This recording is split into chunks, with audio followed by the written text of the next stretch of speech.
So mga par, tila mali tayo sa mga sinabi natin noong nakaraang araw. Akala natin mga idol, tuluyan na akit si Ushaki Poster sa lightweight division matapos ito manalo sa laban niya kay Fulton at naging WBC interim champion sa lightweight na pwede na maging full champion mga idol sakaling manalo si Shakur sa laban nito kay Teofimo. Pero baliktad ang nangyari. Binitawan ni Poster ang interim title nito at pinili na manatili sa 130 pounds. Sa totoo lang mga boss, hindi natin maintindihan bakit ganito ang desisyon ni Poster. Isito division champion sana ito mga idol at isa pa maraming malalaking pangalan sa lightweight na posible nito makalaban pero nanatili ito sa kanyang division kaya ibig sabihin nito mga idol ang inaasahan natin na title fight sana ni Magsayo at Magnesi kung binakante sana ni Poster ang WBC title sa 130 pounds malabo na mangyari mga idol balik eliminator na lang ito mga idol sa madaling salita mga boss kung sortehin si Magsayo sa laban nito kay Magnesi matik mga idol na si Poster talaga at Magsayo ang maglalaban ang masakit lang dito mga boss baka humanap si Poster ng unification fight dahil ngayon entitled na si Poster sa unification fight na depensahan na kasi nito ang kanyang WBC title pag nangyari to mga idol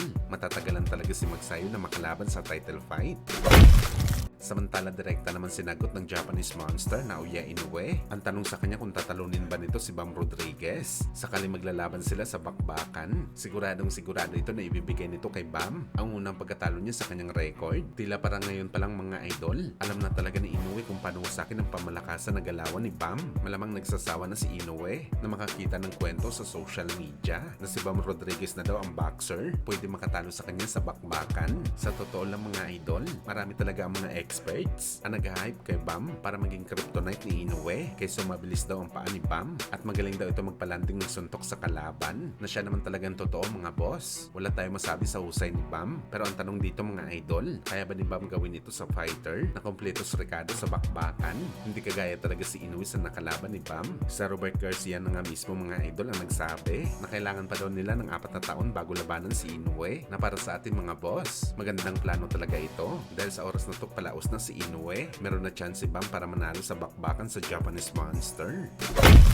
Samantala sa nagsama po si Teofimo Lopez Jr. at Manny Pacquiao sa training, sinabi ni Lopez mga idol na tunay daw talaga mahirap makahanap ng sparring mate ang kalaban ni Pacman sa bakbakan dahil imposible daw ma-imitate ang galawan ni Pacman sa bakbakan. Wala daw kasi katulad ang galawan ng Pinoy, mabilis sa parehong paa at kamay at meron pa ito lakas. Hindi kaya ng lahat ang sayawan na galawan ni Pacman sa ibabaw ng boxing ring. Kung saan mga idol, tila baliktad naman ang sinabi ni Teofimo sa mga kalaban nito na si Shakur. Ano yung mga idol? Madali lang daw makahanap ng sparring mate para gayahin ang galawan ni Shakur. Hindi naman daw kasi mahirap gayahin ang galawan nito sa bakbakan dahil panay atras lang naman daw ang galawan nito mga idol. Kumbaga mga boss, hindi naman kalabel ni Shakur si Pacman para mahirapan si Teofimo na maganda kay Shakur sa bakbakan.